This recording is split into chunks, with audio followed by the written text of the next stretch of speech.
La presentación del padre Cantó, que va a tener lugar en algunos minutos, va a dar cuenta también de eso. Allí ustedes pueden ver que el tema de hoy y el disertante de hoy ya está anunciando algunas cuestiones puntuales, algunos desafíos, como el desafío de la pobreza, de la exclusión y de la vulnerabilidad, preparando la asamblea eclesial, ¿no? Preparando la asamblea eclesial. La asamblea eclesial es la primera vez que se hace, ya estoy dando cuenta de eso brevemente. El Papa dice, no es una conferencia episcopal, sí es un caminar juntos, sí sería un sínodo, si ustedes quieren, perfecto. Esto es lo que el Papa Francisco inaugura el 24 de enero del 2021, ¿no? Aunque se venía preparando en el 2020, ¿no? Y que, como les contaba, en la homilía de este domingo, el Papa, la homilía de este domingo, da cuenta de algunas indicaciones de esta asamblea que ya ha tenido el recorrido de la etapa de escucha, para decirlo rápidamente, y entramos en la etapa del discernimiento. Hay un documento muy bueno, extenso, de más de 225 páginas, que no pretendo resumir, pero que evidentemente podemos compartir porque es totalmente libre, en donde se ha establecido como un resumen, como una síntesis de más de 70.000 aportes, podríamos decir, de muchísima gente en esa etapa de este sínodo, este caminar juntos, que va a concluir en noviembre de 2021, ¿no? La realización concreta del sínodo de la Asamblea Eclesial, 2 días, 21 y 28, perdón, del 21 al 28 de noviembre de este año. Como ven, entonces, un recorrido que ha comenzado en enero puntualmente de este año y que terminará en noviembre de este año también. En un contexto que vincula fundamentalmente los 14 años de Aparecida, un documento clave, la última expresión de las conferencias episcopales en el año 2007, pero que pone también como un horizonte, ¿no? La realidad, el acontecimiento guadalupano en el 2031, que serían los 500 años de Guadalupe, así le llama el acontecimiento guadalupano, y los 2000 años del acontecimiento de Jesucristo, ¿no? En el 2033. Fíjense, de alguna manera, esta asamblea se entronca con los 500 años del acontecimiento guadalupano que se celebrará en el 2031 y los 2000 años del acontecimiento de Cristo Salvador Redentor en el 2033. Ese sería así como una especie de rápidamente en línea de tiempo que plantea la asamblea eclesial, ¿verdad? Eh, a mí, bueno, no quisiera abundar demasiado, solo recordar para que después también podamos compartir de la homilía de ayer o de antes de ayer, del día 10 de octubre del Papa Francisco, y lo cito al Papa Francisco porque, bueno, ha sido impulsor de esta asamblea, porque ha invitado permanentemente y porque en muchos aspectos vamos a trabajar con algunos documentos del Papa Francisco, eso seguramente lo hará el Padre Canto, insiste en 3 verbos, como él dice, este caminar juntos en la misma dirección, estoy citando al Papa en su homilía, Dice, hacer sínodo significa caminar juntos en la misma dirección, ¿no? Entonces, miremos a Jesús, que en primer lugar encontró en el camino al hombre rico, después escuchó sus preguntas y finalmente lo ayudó a discernir qué tenía que hacer para heredar la vida eterna. Es un poco un comentario del texto bíblico del domingo pasado, y el Papa Francisco insiste mucho en los tres verbos: encontrar, escuchar y discernir, ¿no? Bueno, no les voy a ahorrar la lectura de la homilía del Papa para no perder más tiempo. La podemos compartir, por supuesto, la pueden buscar, pero esta es un poco la idea de la insistencia que tiene el Papa Francisco, que de algún modo es lo que el sínodo está haciendo. Perdón, digo sínodo, pero es lo mismo. La asamblea eclesial es encontrarnos, escuchar, etapa concluida, y ahora se inicia la etapa del discernimiento con ese extenso documento que recoge, bueno, como digo, los aportes, el trabajo de más de 70.000 cristianos de toda América Latina e incluso de otras partes del mundo. Eh, bueno, nosotros creemos que esta asamblea de escucha está en perfecta sintonía y consonancia con lo que la cátedra Angelelli propone. Hace mucho tiempo es la figura, la homilía, la predicación, el testimonio, el martirio de Angelelli, con esta clave de un oído en el pueblo y otro en el Evangelio. Hay una sintonía clarísima, por supuesto, no podría ser de otro modo, en esto que nos propone este caminar juntos, este escucharnos, este discernimiento de una iglesia sin exclusiones. Por ahí dice el Papa eso de manera hermosa y no me voy a detener más. Podríamos hablar mucho más de esto, pero se los dejo como una inquietud. Podremos después compartir en el chat algunos links y documentos. Eso se puede hacer por otro lado si ustedes quieren. Y acabada esta presentación breve de qué es la Asamblea Eclesial, cuál es el recorrido del tiempo que tiene, en qué contexto se va a llevar adelante, ¿no? Me parece que son algunas de las preguntas que intentamos responder. Y ahora me toca, como sin solución de continuidad y con mucha alegría, presentar al padre Cantó, ¿no? Tengo allí si me dan un minuto, tengo allí una pequeña síntesis de su currículum. El padre Cantó nació en Arrecife, provincia de Buenos Aires, el 3 de septiembre del año 57. Es sacerdote de la Compañía de Jesús, licenciado en teología por la Universidad Gregoriana de Roma en el año 1989. Es doctor en teología. Su tesis doctoral es Eucaristía e Iglesia. Eh, el tema en Jean-Marie Tillard, dominico, ¿no? Es un poco su tema. Fue rector de la Facultad de Filosofía y Teología de San Miguel, decano de Teología. Actualmente es director del área de Humanidades, es decano de Teología de la Universidad Católica de Córdoba, profesor titular de liturgia, ¿no? Tiene ahí una serie de publicaciones. Como digo, esta es una presentación muy, muy sencilla que aparece en la Sociedad Argentina de Teología. Y bueno, nada, les pido disculpas al padre Cantó por esta presentación bastante rudimentaria.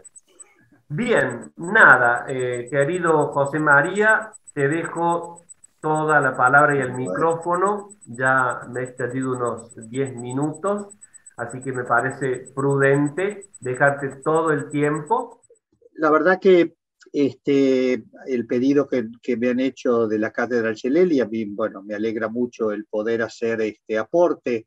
Espero no ser demasiado pesado. En realidad esto viene de una investigación, estoy participando en un equipo de investigación aquí en la universidad, que estamos trabajando sobre todo el tema de la vulnerabilidad, tomando a partir de Aparecida, escritos de Francisco, y bueno, y tomándolo desde distintos temas, ¿no? Algunos que están trabajando con problemática de trata de personas, otros que están trabajando más desde lo filosófico, otros, como en el caso mío, desde lo teológico, y un poco en ese contexto yo he trabajado estos temas de pobreza, exclusión, vulnerabilidad, un poco en Aparecida y en algunos de los textos de Francisco.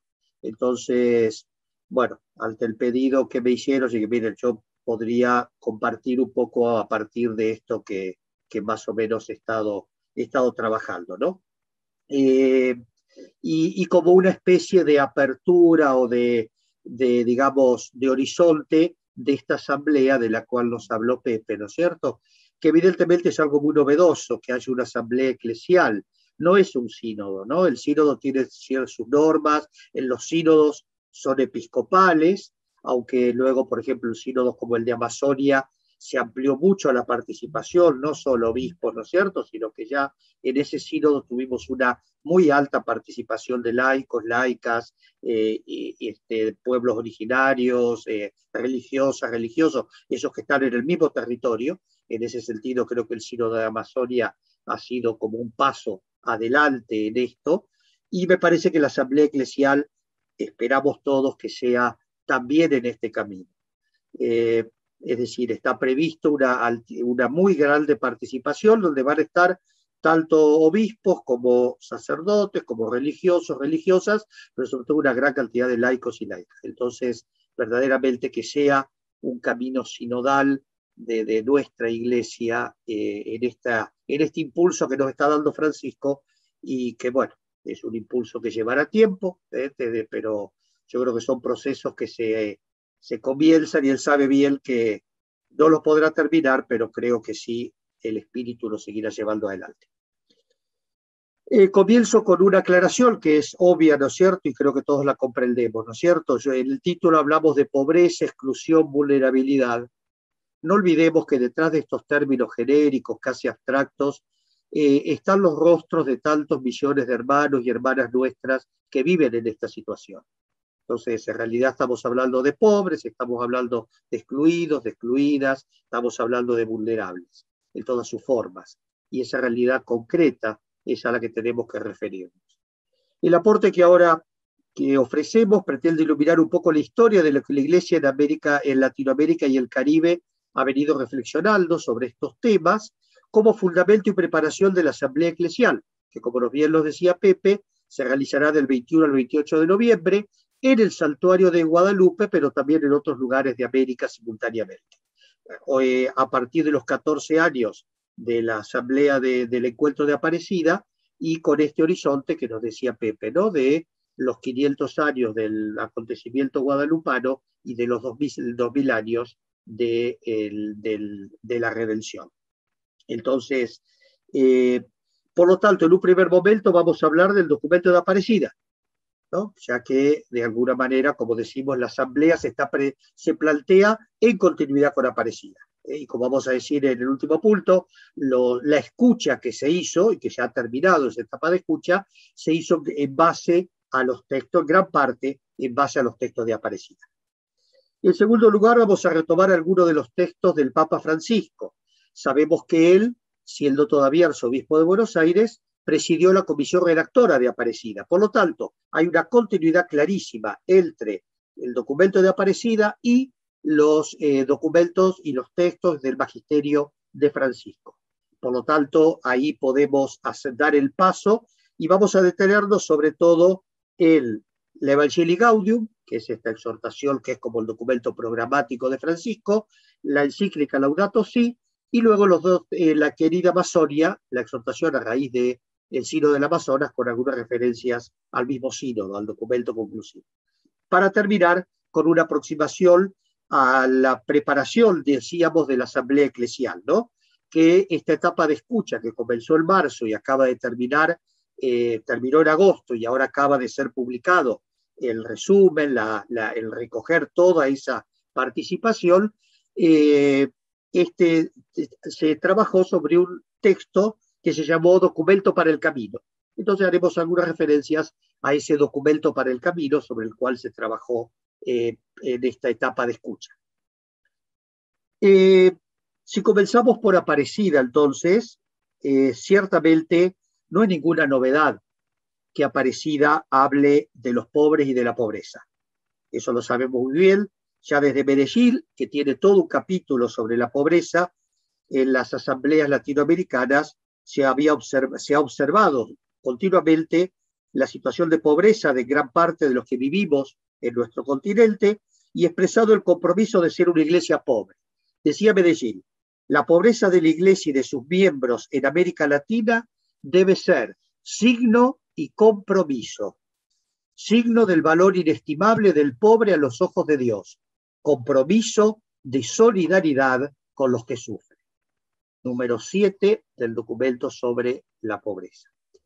10 años después, Puebla reafirmó esta orientación, como sabemos, la formuló como opción preferencial por los pobres. Y luego en 1992, Santo Domingo vuelve a ser esta opción evangélica y preferencial, aunque matizándola con aquello de no exclusiva ni excluyente, ¿no? Pero siempre en la misma línea. En estas dos conferencias también encontramos ya las primeras referencias a los excluidos, observando que el crecimiento de la pobreza conducía a una exclusión de las grandes mayorías de la vida productiva, las diversas formas de exclusión social, étnica y cultural, dice Santo Domingo, e incluso también de la posibilidad de tener una buena educación. Y con todo Aparecida, en Aparecida se amplía la consideración de los y las excluidos y se incorpora esta tercera categoría de la que hablamos, que es la de los vulnerables. ¿Por qué recién ahora, por qué recién en Aparecida se comienza a hablar de vulnerabilidad, de vulnerables? No están los documentos anteriores, prácticamente no existe, solamente referencias como muy marginales. Seguramente, esto lo explican los sociólogos, hay toda una situación de incertidumbre, indefensión, inseguridad, que es notoria en gran porcentaje de la población latinoamericana, sobre todo a partir del 2000. Esto es como una situación de la cual se ha tomado más conciencia y se ha hecho como más, digamos, como fuerte, sobre todo a partir del año 2000.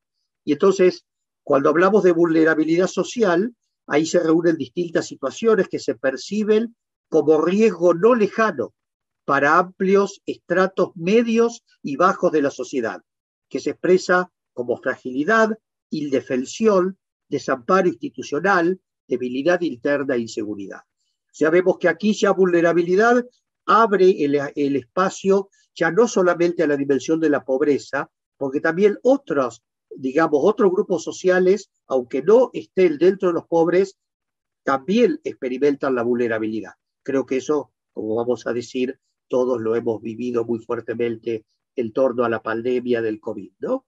Pero aunque evidentemente son los pobres aquellos que con más, con más fuerza son también los vulnerables.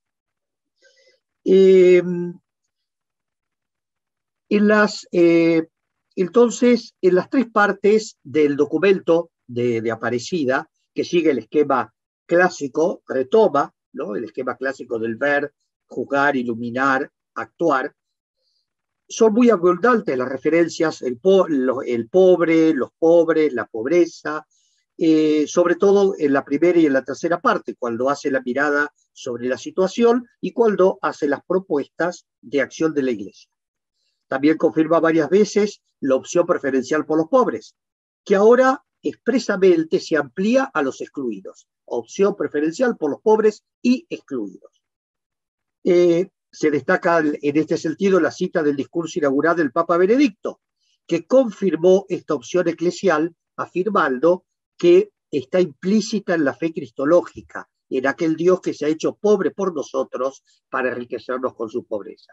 Esa palabra de Benedicto en la apertura de Aparecida fueron muy importantes, porque de alguna manera él se puso en la línea de lo que era el magisterio latinoamericano, frente a muchos temores que había que viniera para bajar línea por otro lado, ¿no?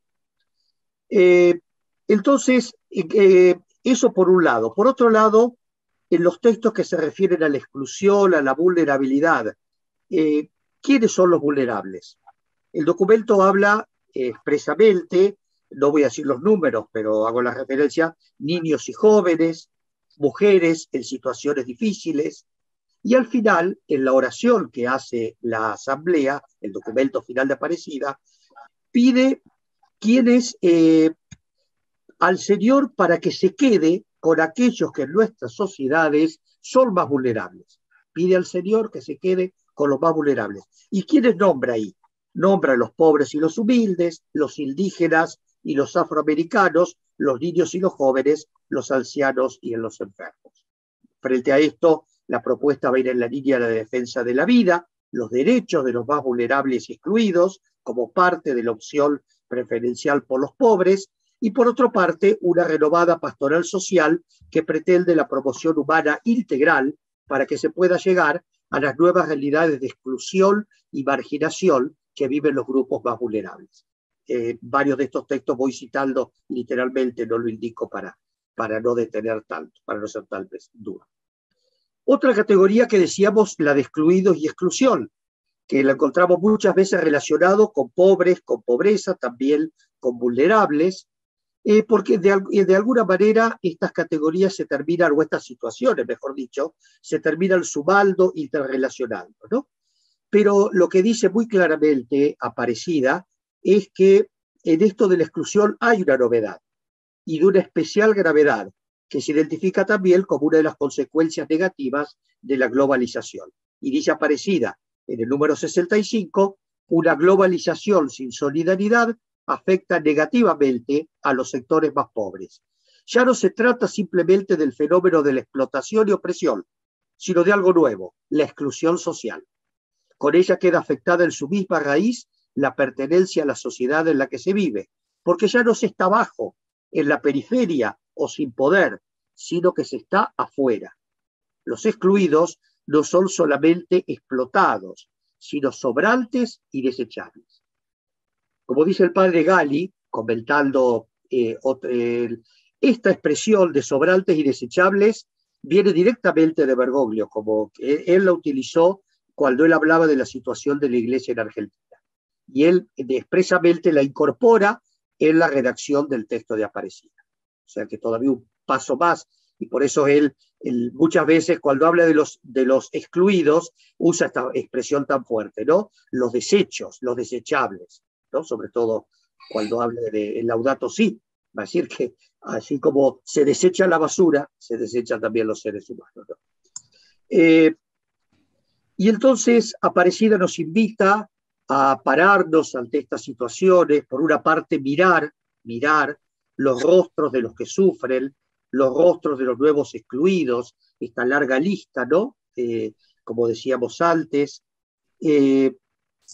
a oír, urge escuchar el clamor tantas veces silenciado de mujeres, entre ellas las mujeres pobres, indígenas y afroamericanas, que han sufrido una doble marginación, marginadas por ser mujeres, marginadas por ser pobres, ¿no? Esa doble marginación. También maltratadas, víctimas de la exclusión, del tráfico para la explotación social, jóvenes, niños, pobres, desempleados, etc. Y entonces, si cerramos los ojos a estas realidades, dejaríamos de ser la vida del reino. ¿Por qué? Pues el reino de vida que Cristo vino a traer es incompatible con estas situaciones inhumanas, dice Aparecida. Y por eso, siguiendo el camino de Jesús, que ante la exclusión defiende los derechos de los débiles y la vida digna de todo ser humano, ya que de este modo hace presente la vida plena. Como lo dice con mucha claridad el número 257, en la defensa de los derechos de los excluidos se juega la fidelidad de la Iglesia a Jesucristo. De aquí surge el obrar, ¿no? Donde se habla de acompañar a los que sufren la exclusión, se habla de acompañar, por ejemplo, las asociaciones femeninas que luchan para superar situaciones de vulnerabilidad o de exclusión, la renovación en la pastoral social, tratar de ser sujetos de cambio, de transformación, de solidaridad en encuentro, hermandad y servicio. Y por último, estas imágenes de la iglesia que usa Aparecida, dice entrar en la dinámica del buen samaritano, hacernos prójimos, cuidar a los caídos a lo largo del camino, hacernos amigos de los pobres, que la iglesia sea casa de los pobres de Dios, y para eso evitar toda discriminación o exclusión por motivos de sexo, raza, condición social o pertenencia nacional, ser sacramento de reconciliación y de paz, ser escuela de verdad y justicia, de perdón y reconciliación. No cabe duda que de estas palabras las encontramos resonando en estas expresiones que han sido tal que nos resuenan de Francisco, ¿no? Como la iglesia samaritana, la iglesia hospital de campaña, la iglesia puertas abiertas. La exhortación Evangelii Gaudium, ya como documento programático de Francisco, sin duda se lo podemos ver en continuidad con Aparecida. Eso lo han indicado, ¿no es cierto?, muchos de los comentaristas, por ejemplo, el padre Gali, que estuvo en la comisión de redacción, que ahora está en la Comisión Teológica Internacional, es el decano de la Facultad de Teología de Buenos Aires, y que le indica justamente varios de los temas de coincidencia de Aparecida y luego de Evangelii Gaudium. Ciertamente ahí se trata en diferentes y varios, con mucha abundancia, de excluidos y pobres, siempre desde el fundamento de nuestra fe y la misión de la Iglesia. Como dice el texto, de nuestra fe en Cristo hecho pobre y siempre cercano a los pobres y excluidos, brota la preocupación por el desarrollo integral de los más abandonados de la sociedad. Entonces, muchas veces la pobreza y la exclusión aparecen también como afectando a las mismas personas, ¿no? Son los pobres también excluidos, o los excluidos por ser pobres. Cuando habla de los desafíos del mundo actual, justamente habla de esos no, y uno de los no es a la economía de exclusión, ¿no? Dice, esta economía que mata. Y entonces habla, ¿no es cierto?, de justamente cómo los excluidos terminan siendo ya no solamente explotados, sino desechos sobrantes, ¿no? Y donde tenemos, sin duda, aunque no lo cita expresamente, la referencia que el texto que habíamos dicho de Aparecida. Si hacemos en conjunto, podemos decir que las situaciones de exclusión se equipara a la inequidad, la marginación, a partir de esta verdadera cultura del descarte, donde termina generándose una violencia en cuanto el sistema social y económico injusto lleva a la disolución y a la muerte. Hablando de los pobres y de la pobreza, a lo largo de toda la exhortación encontramos, pero sobre todo cuando habla de dimensión social de la evangelización, tiene un capítulo para esto, y donde habla de la inclusión social de los pobres. ¿Ven? Nuevamente están los excluidos, los pobres, la inclusión social, que se abre con la invitación fuerte a escuchar el clamor de los pobres y los oprimidos, con actitud de solidaridad, que no es simple beneficencia, sino decisión de devolverle al pobre lo que le corresponde. Escuchar el clamor de pueblos enteros, de los pueblos más pobres de la tierra, y una invitación especialmente a los pastores de la Iglesia para que estén atentos a este clamor. La atención de los pobres en el texto de Francisco encuentra un doble fundamento, ¿no? Primero, en el mismo Evangelio y otros textos de la Escritura que nos invitan a escuchar su clamor y responder con misericordia a sus necesidades. En segundo lugar, la opción preferencial que la Iglesia hace por los pobres, siguiendo justamente el camino de Jesús. Y finalmente, en Evangelii Gaudium, habla también de situaciones de fragilidad que hay que atender y cuidar, ¿no? Esto es número 209 al 216. Y yo creo que aquí es donde de alguna manera Francisco retoma el tema de la vulnerabilidad. Él usa la expresión vulnerable, la va a utilizar, por ejemplo, cuando habla de la pandemia, que a todos nos puso en situación de vulnerabilidad. Pero él habla de fragilidad, y a mí me parece que en esta expresión de la fragilidad está uno de los elementos, al menos, de la vulnerabilidad, ¿no? Y entonces ahí hablando justamente de aquellos que más frágiles son los vulnerables, ¿no? Porque son los que viven, los sin techo, los tóxico-dependientes, los refugiados, los pueblos indígenas, los ancianos cada vez más solos y abandonados, los migrantes, todos aquellos que son objeto de formas de trata de personas, las mujeres, nuevamente vuelve doblemente pobres porque sufren situaciones de exclusión, maltrato y violencia, los niños por nacer, el compromiso, la defensa de la vida y todo el conjunto de la creación. Él se adelanta aquí lo que luego va a desarrollar el Laudato Si. Vamos justamente a Laudato Si. Como sabemos, esta encíclica, por misma definición de Francisco, se ubica dentro de lo que podemos llamar la doctrina social de la Iglesia, ¿no? Entonces, aunque la problemática sea de tipo ambiental, ¿no? No es la primera vez, evidentemente, que documentos de la Iglesia tratan esta temática, pero sin duda es la primera vez que se lo trata con tanta extensión, con tanta claridad, de un modo también incluso podemos decir tan incisivo. Por eso sabemos que es uno de los documentos que mejor recepción han tenido fuera de los ámbitos de la Iglesia, ¿no? Quizás mejor afuera que adentro en algunos espacios, pero bueno, creo que no, también dentro de la Iglesia ha logrado muy buenos ecos. Pero ciertamente ha tenido muy buen eco fuera de la Iglesia, ¿no? En ambientes científicos, en ambientes de la cultura, universitarios, etc. Acá me parece muy importante algo que dice muy claramente Francisco y que no tenemos que perderlo porque me parece que es el punto de vista fundamental. La cuestión ecológica no puede separarse nunca de la problemática social, ¿no? Y por eso él, por ejemplo, cuando habla al comienzo de los ejes que atraviesan toda la encíclica, el primero dice la íntima relación entre los pobres y la fragilidad del planeta, ¿no? Por eso entonces la preocupación por los pobres, sean colectivos de personas, sean pueblos que viven la pobreza, sean países que están en esta condición, es un polo inseparable de la cuestión ambiental. Me parece que eso es importante, que no perdamos de vista este punto, de este enfoque que él es el que toma. Entonces, y me parece que como principio justamente hermenéutico de interpretación del documento.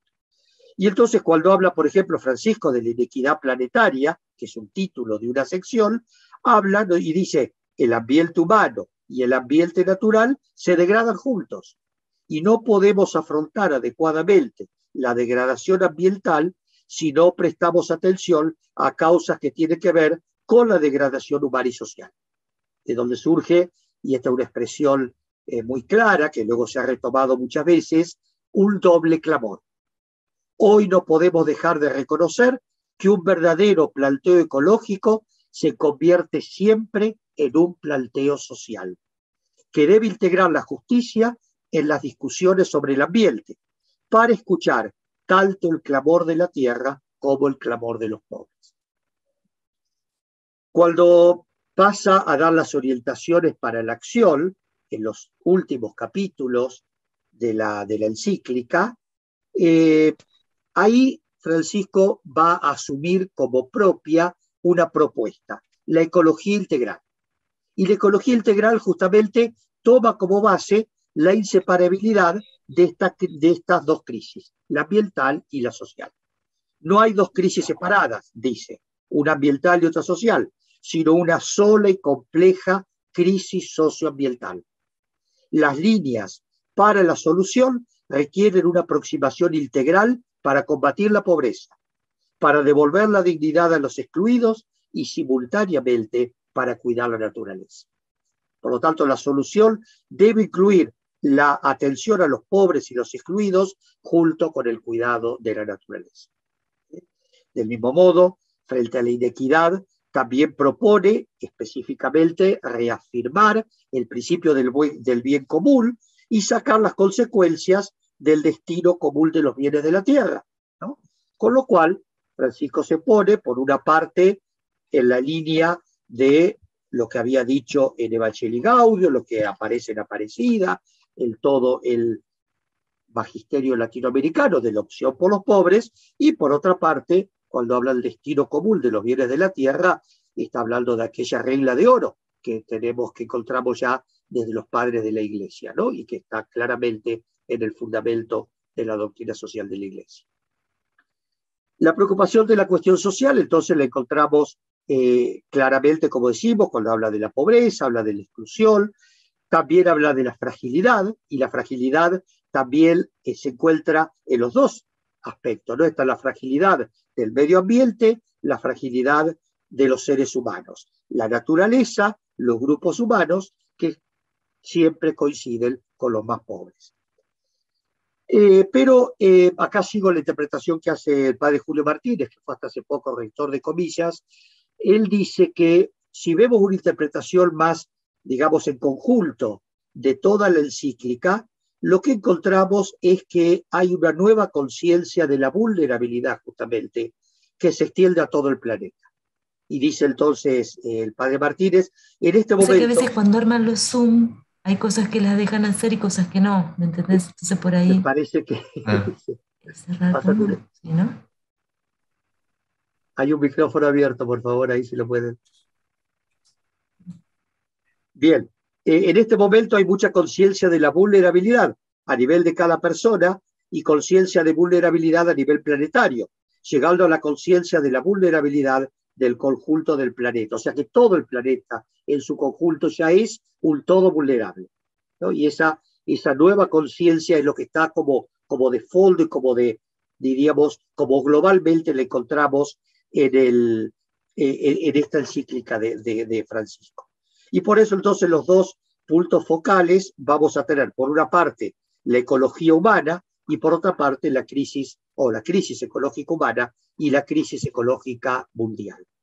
Y de aquí entonces que podemos dar tres razones para que veamos en conjunto estas dos grandes crisis y cuáles son sus consecuencias. Primero, la condición de vulnerabilidad que se aplica a la crisis ecológica y humana al mismo tiempo nos da un carácter de realismo, de objetividad. O sea, no nos limitamos solamente a lo que puede ser más al componente más subjetivo. O sea, es una situación objetiva que no podemos negar. En segundo lugar, se refuerza la conciencia de que estamos ante un único problema, cuya dimensión humana solo la podemos descubrir si nos acercamos a tomar contacto directo con estos problemas. Y al mismo tiempo, solo si nos hacemos conscientes de la raíz humana, de la degradación ambiental y social, vamos a poder enfrentarlo. Y por eso la crítica al paradigma tecnocrático, al antropocentrismo desmedido que hace la encíclica es justamente porque no tienen en cuenta estos dos aspectos. A veces por una mirada de tan especializada, muy parcial, ¿no? Y tercer lugar, esta mirada nos confirma por último la situación de profunda injusticia que proviene de la acción humana y se proyecta en lo no humano. Por lo tanto, tenemos aquí una cuestión de justicia social junto con la ecológica. Y todo el camino a buscar es en la búsqueda de un mundo más justo, en la distribución de los bienes, en la utilización de los recursos, en la perspectiva que nos presenta el Papa Francisco en este documento y en todo su pensamiento. Mucho más cerca de nosotros, tanto en el tiempo como geográficamente, tenemos el sínodo sobre la Amazonia, que se realizó en octubre de 2019, y cuyo documento, con el documento conclusivo que se llamó Amazonia, Nuevos Caminos para la Iglesia y para una Ecología Integral. O sea, nuevamente está la mirada, recogiendo lo de Francisco, de la ecología integral. Y el Papa Francisco, entonces, hace una resonancia de este sínodo en la exhortación Querida Amazonia, del 2 de febrero del año pasado, que él expresamente no quiere ni reemplazar ni repetir lo que dice el documento. Por eso, de alguna manera, las conclusiones del sínodo van junto con las palabras de Francisco. Entonces, si las conclusiones del sínodo expresan de un modo muy significativo la realidad de una región en la que se hacen muy patentes estos temas que veníamos hablando. Las situaciones de pobreza, de exclusión y vulnerabilidad que se refieren tanto a las personas como a los pueblos, como a la naturaleza. Por ejemplo, hay una atención especial sobre el tema de los pueblos indígenas. Por eso los dos clamores de la tierra y de los pobres, de la que hablaba de Laudato Si 49, aparecen en una forma incluso más dramática en la conclusión del sínodo. El clamor de la tierra y el grito de los pobres. Desde una iglesia que se define en el número 22, samaritana, encarnada en la pobreza, que salga al encuentro de todos, especialmente los pueblos originarios, los pobres, excluidos de la sociedad y los otros. Dice una iglesia magdalena, que anuncia al Señor muerto y resucitado, una iglesia mariana, una iglesia servidora, querigmática, educadora e inculturada en medio de los pueblos que servimos. En definitiva, como dice en otro de sus títulos, una iglesia pobre con y para los pobres desde las periferias vulnerables. Fíjense qué expresión que sintetiza de alguna manera todo, ¿no? Iglesia pobre, con y para los pobres desde las periferias vulnerables. Porque aquí también se constatan las situaciones de vulnerabilidad de toda la región que se ha convertido, dice el texto, en la segunda área más vulnerable del mundo, con relación al cambio climático por la acción directa del hombre. Las mujeres altamente vulnerables a la trata, en especial en el contexto de las migraciones, que se da muy fuerte dentro de la región. Los pueblos indígenas, a quienes las colonizaciones motivadas por el extractivismo pusieron una situación de alta vulnerabilidad, como lo decía el mismo Papa Francisco, cuando el viaje a Brasil se reúne con los pueblos indígenas en Puerto Maldonado y dice, son los más vulnerables de entre los vulnerables. Sigan defendiendo a estos hermanos más vulnerables. Su presencia nos recuerda que no podemos disponer de los bienes comunes al ritmo de la avidez y del consumo. Y entonces, querida Amazonia, como decimos, complementa esto que dicen las conclusiones del sínodo. Simplemente aquí vamos a recoger algunas expresiones de Francisco para presentar esta realidad. Por ejemplo, recordando a Pablo VI en Populorium Progressio, dice, cita, los pueblos pobres permanecen siempre pobres y los ricos se hacen cada vez más ricos. La actitud de colonización que no pierde la prepotencia contra la vida de los pobres y la fragilidad del ambiente, citando a los obispos de Amazonia en el documento preparatorio al sínodo, para nosotros el grito de la Amazonia al Creador es semejante al grito del pueblo de Dios en Egipto, citando el libro del Éxodo, ¿no? Es un grito de esclavitud y abandono que clama por la libertad. De ese modo, la consideración de los pobres se amplían las categorías que la acompañan. La opción preferencial por la defensa de los pobres, marginados y excluidos, dice el número 27, la opción por los más pobres y olvidados, la promoción de los descartados, la presencia de los consagrados y consagradas junto a los más empobrecidos y excluidos, terminando con una invitación.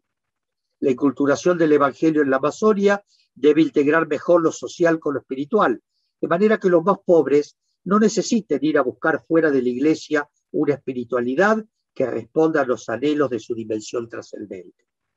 Y termina con la invocación a María, cerrando la exhortación, donde dice, entre otras palabras, Madre, mira a los pobres de la Amazonia, porque su hogar está siendo destruido por intereses mezquinos. Cuánto dolor y cuánta miseria, cuánto abandono y cuánto atropello en esta tierra bendita desbordante de vida. Hacia la Asamblea Continental, con esto termino.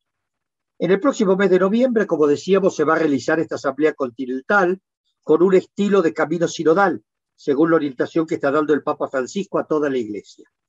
Los desafíos de la pobreza, la exclusión, la vulnerabilidad están en el horizonte de este gran encuentro y en los pasos de preparación que la Iglesia de nuestro continente está dando. Desde abril hasta agosto se realizó el momento de la escucha, invitando a la mayor participación del todo el pueblo de Dios.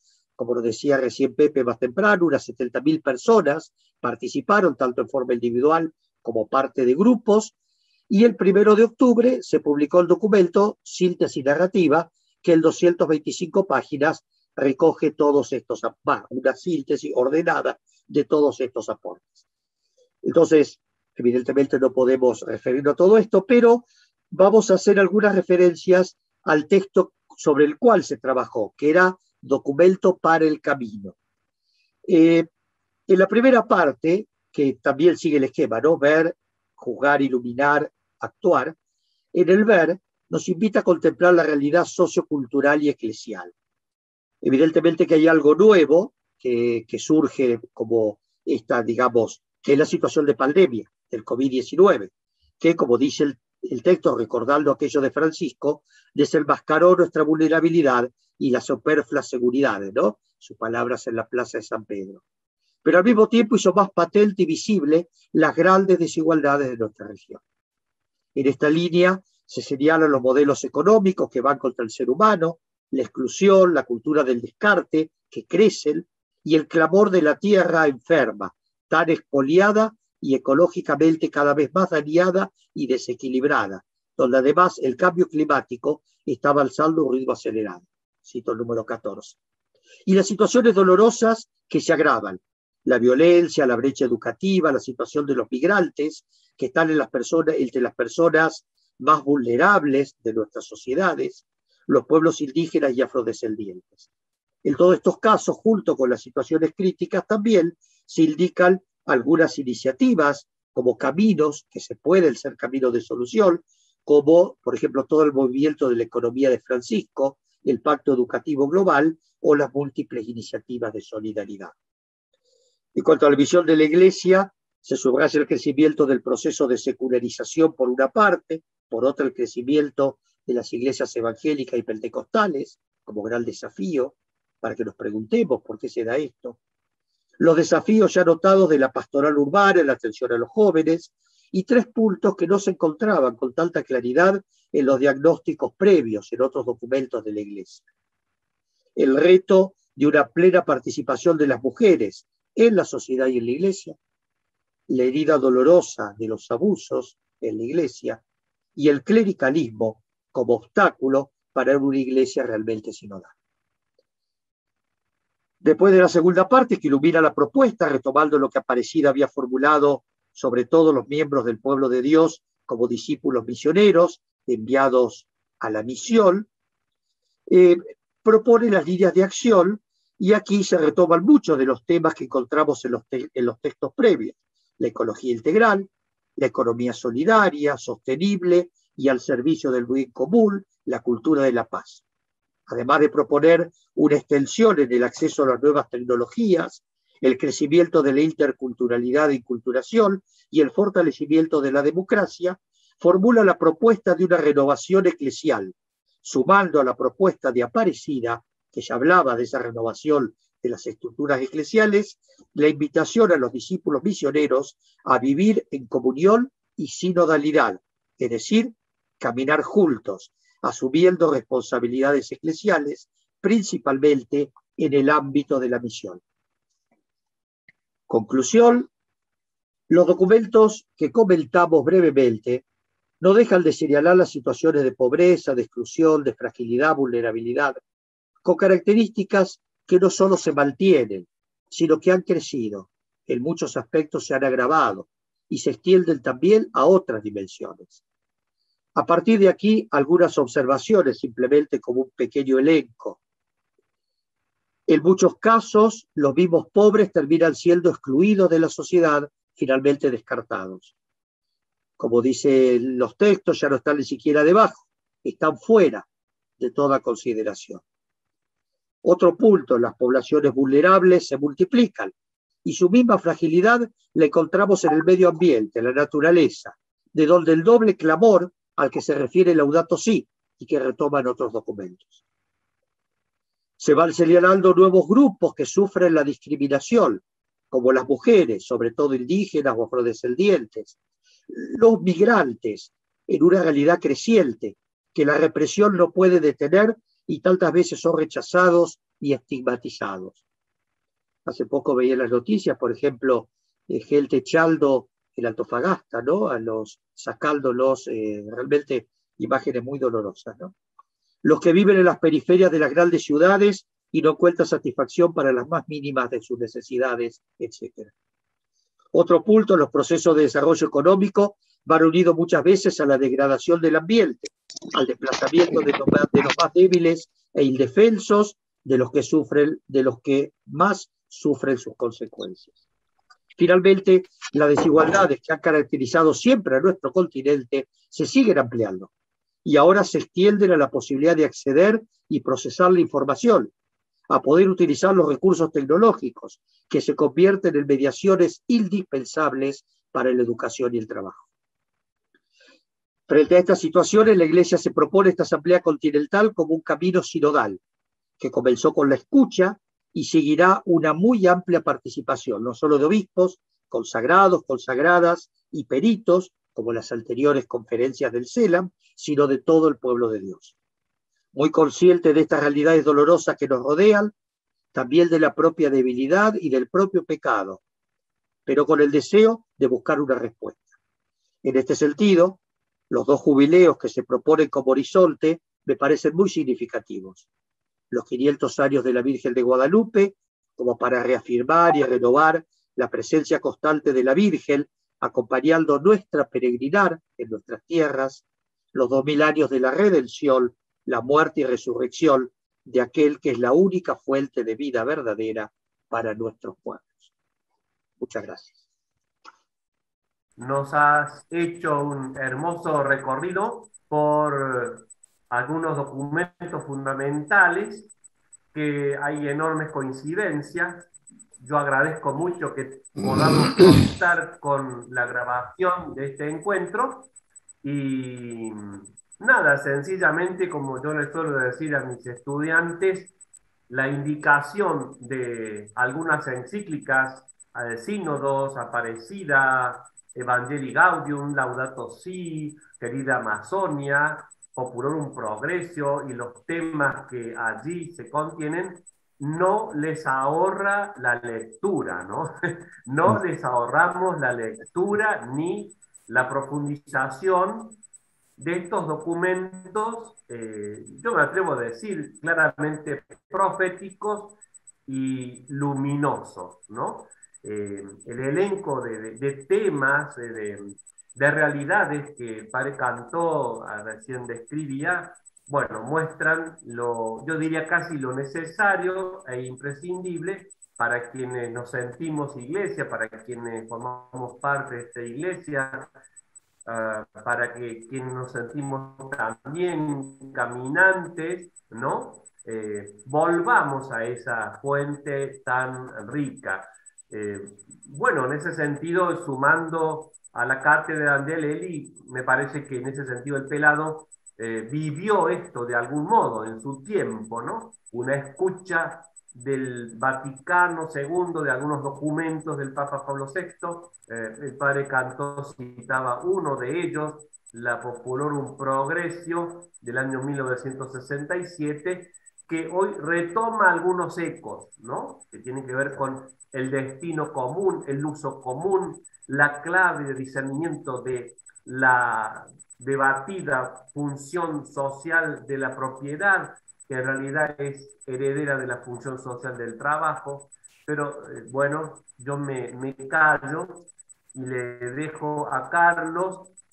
Gracias, Pepe. Acá hay 2 intervenciones en el chat, ¿sí? Ana Carolina Díaz. Hola, Ala, ¿cómo estás?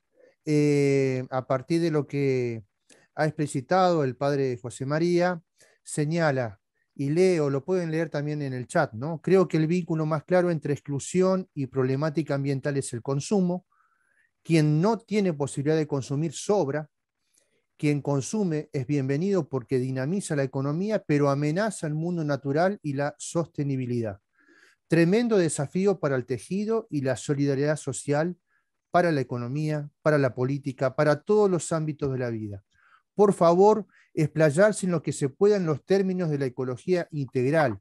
Si aparecen líneas concretas de trabajo e incidencia pública, por favor mencionarlas. Gracias. ¿Sí? Y después te leo también del amigo Marcos Gallo. Dice lo siguiente: me parece que la iglesia como hospital de campo o de campaña necesita hoy un cristianismo afectivo, que sepa comunicar con pasión y empatía el amor sin límite de Jesús. ¿Qué opinás, querido padre Cantó? Bien. Sí, con respecto a digamos, evidentemente que la iglesia en cuanto a la economía, digamos, lo que creo que hay toda una movida que justamente se hace referencia en este texto de preparación de la asamblea, se hace referencia a esto de la economía de Francisco, que es la convocatoria a economistas jóvenes para buscar otros caminos de la economía, ¿no? Entonces, ahí una de las expresiones que se utiliza en el texto, ¿no es cierto?, es una economía solidaria, sostenible y al servicio del bien común, ¿no? En el texto este de trabajo sobre el cual se hizo. Entonces, que son los elementos, ¿no? O sea que una economía, digamos, por una parte tiene que ser solidaria, ¿no es cierto? O sea, que tenga en cuenta un principio de solidaridad, sostenible, entonces ahí está todo el tema de la ambiental y al servicio del bien común, ¿no es cierto? Y no solamente de algunos, ¿no? Lo cual no quita que evidentemente que todo lo que sea camino bueno, en ese espacio, son muchos los espacios donde se puede crecer y también, bueno, en la producción, pero teniendo en cuenta estos elementos, ¿no? Eso me parece, yo lo diría, y bueno, es la propuesta, digamos, de alguna manera se pone en esta línea y en el documento habrá que ver luego toda esta síntesis que se ha hecho de todas las consultas. Bueno, hay un material riquísimo ahí y lo que se elabore en la asamblea. Con mucho gusto los saludo al amigo Marco Gallo, que lo conocemos de Buenos Aires, de la comunidad Saltegidio. Así que, bueno, un gusto encontrarnos. Bien, yo creo que sí, ¿no es cierto? A ver, yo hacía alguna referencia, ¿no es cierto? La iglesia samaritana, la iglesia amiga de los pobres, esto lo decía ya Aparecida, pero lo retoma también el Sínodo de la Amazonia y evidentemente Francisco lo está planteando continuamente, ¿no? Esa iglesia en salida, de ir hacia... Y bueno, justamente el texto que nos citó de la homilía, la apertura del sínodo sobre la sinodalidad, válgala, de alguna manera está planteando esto, ¿no es cierto? Una iglesia, una actitud de escucha, una actitud de apertura, una actitud de cercanía afectiva, ¿no? Me parece que sin duda, ¿no es cierto? Por algo nos invitó en su momento a la misericordia, ¿no? El año de la misericordia, con ese logo tal decidor que hizo el padre Runding, ¿no? Del de Jesús como buen samaritano, ¿no? Es decir, me parece que esto está sin duda, ¿no es cierto?, como el trasfondo espiritual y profundo de la vivencia de Francisco, la cual nos invita a tener, ¿no? No se trata de una cuestión puramente, él no nos está planteando recetas de tipo social y económica, sino lo que nos está planteando son actitudes que parten de la conversión, de la cercanía, de la proximidad, esta expresión que me gustó mucho, ¿no? De estar con los pobres, desde los pobres, ¿no es cierto? Y desde las periferias, ¿no? Esa invitación a ir a las periferias, ¿no? Aquello que decimos los jesuitas, que nos decía ya Pablo VI, de estar en las fronteras, ¿no? Aunque el problema de estar en la frontera es que a veces el fuego amigo es más peligroso que el fuego enemigo, pero bueno, también nos pasa a veces. No sé, Carlos, si hay algo más. Una pregunta que le hago: ¿cuáles serían algunas de las causas por las cuales se han agravado la pobreza, la vulnerabilidad, la fragilidad? Usted hablaba de eso, que se han agravado estas situaciones, ¿sí? Si Bueno, se lo pueden dice, ensayar algunas causas, deben ser múltiples, ¿no? Seguramente. sí, evidentemente no. Digamos, bueno, por ejemplo, muy concreto, lo de toda esta situación de la pandemia ha sido una situación que ha agudizado esto. Es algo muy concreto. En parte lo ha hecho más visible, lo ha hecho más evidente y lo ha agudizado, las dos cosas. Se ha hecho más visible y se ha hecho más agudo. Pero yo la verdad que no soy economista ni sociólogo, no tendría los elementos, pero sin duda que los documentos van constatando que hay una situación que se va agravando, o sea que no uno dice que está, sino que realmente hay un crecimiento en estas situaciones, ¿no? Hay un crecimiento. Entonces, como digo, esto de la pandemia quizás es el dato más cercano que tenemos ahora para decir, lo agudizó y lo hizo más visible. Eso sin duda.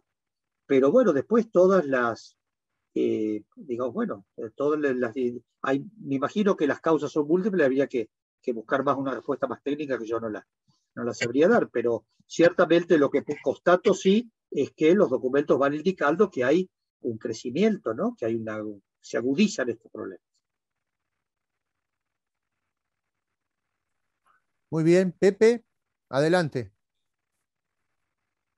Bueno, agradeciendo nuevamente, ¿no?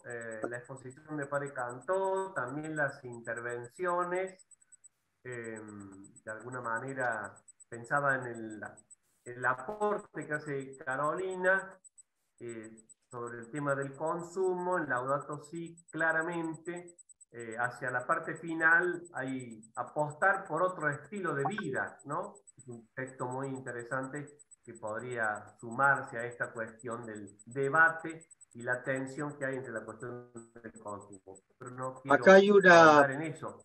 hay una Sí, intervención de Juvencio Albrecht, sí, ¿no? sí, adelante, Cargando. Sí, A raíz, dice, bueno, la crítica de esta obra Teodora, ¿no? Que se está dando o se ha dado en el Colón y hubo una reacción así de la conferencia episcopal, la verdad que lo vi muy por arriba la cosa. Pero bueno, acá dice que parece que la obra critica la gestión monopólica de la pobreza que hace la Iglesia.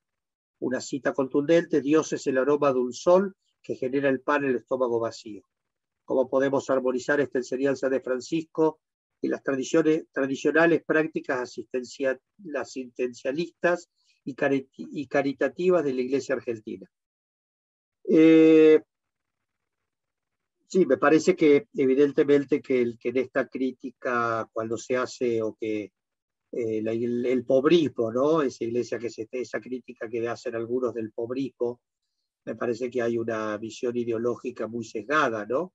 En ningún momento justamente cuando hablamos de la opción por los pobres es porque Jesucristo hizo opción y nosotros nos ponemos ahí en esa misma opción, y eso no significa que se saltifique o que se canonice la pobreza o se canonice a los pobres por ser pobres, ¿no? Sabemos muy bien. Pero yo creo que la Iglesia en Argentina, así como Estado, esta visión más tradicional, más asistencialista, yo creo que eh, hay muchas iniciativas también de buscar ayudar en caminos que no sean solo desde el asistencialismo. Lamentablemente, a veces me parece, como pasó ahora con la pandemia, ¿no es cierto? Es decir, ante situaciones de mucha urgencia, de gente que no tenía para comer, porque no podía salir a trabajar y hacer las changas de la cual viven. Y bueno, se salió a recoger alimentos y entregar alimentos, pero me parece que eso, parece que por un prurito decir, bueno, no tenemos que ser asistencialistas, no podemos dejar que se mueran de hambre, me parece que eso hubiera sido absurdo. Ahora, que no nos podemos quedar en el asistencialismo está clarísimo, ¿no es cierto? Pero creo que hay, ¿no es cierto? Digamos, bueno, toda la obra sin duda educativa y en zonas muy marginales, como tiene la Iglesia, ¿no es cierto? Distintas instituciones, la obra de las congregaciones religiosas en ese sentido muy importante. Y me parece que hay mucho, ¿no es cierto? Lo que quizás no se conoce tanto, pero sí, creo que sí que lo hay. Eh, Bueno, José Manuel hace un comentario. En nuestra ciudad se encontró hace poco un grupo de obreros reducido a condición de servidumbre. Lamentablemente no hubo una sola denuncia por parte de la Iglesia ante tal situación. ¿sí? Y Juvencio agradece la respuesta tuya, José Bien, María. bien, bien. Es Sí, un comentario, ¿no? bueno, Bueno, muy Pepe, bien. adelante. Bueno, lamentando que ya tenemos que terminar en Bien. cuanto a la cuestión del tiempo, las preguntas han aparecido, las inquietudes, los comentarios. Creo que algunas preguntas están como anunciando el tema del próximo encuentro. Es como que ponemos pausa acá, le agradecemos al padre Cantó. El próximo encuentro tiene como tema obstáculos para una iglesia itinerante y sinodal. Es un tema también que nos parece provocador, así que es como que damos una vuelta de rosca, perdónenme la expresión, y están ahí las reflexiones, las interrogantes, evidentemente es muy válida la autocrítica que tenemos que hacernos, ¿no? Bueno, el próximo encuentro es este mismo martes, este no, el martes que viene, este no, ya terminó, este martes no, el martes que viene a la misma hora, con la presencia del Monseñor y Padre Obispo Colombo, a quien vamos a acompañar. Así que, bueno, gracias por estar aquí. Recuerden que esto se está grabando, van a contar con la grabación, como les decía Carlos, para retomar los comentarios y demás. Les agradecemos enormemente su participación, pero nos gusta ser así muy cuidadosos del tiempo para no agotar. Sabemos el deseo de participación de ustedes, pero bueno, ya habrá momento de una participación presencial, Dios quiera, ¿no? Para que haya ese tiempo de compartir más claramente. Entonces, Esperemos. creo que no me queda nada. Gracias Bien. a todos. Gracias, Padre Cantó. Ha Bueno, sido placentero escucharte. Y bueno, nada, nos vemos Dios bueno. mediante el martes que viene. Muy Allí bien, Carlos va a compartir una ahí canción está. seguramente. Adelante. Así que Bueno, gracias, nos quedamos simplemente así. quiero agradecer. Muchas gracias por la paciencia. Adelante. Gracias, José María.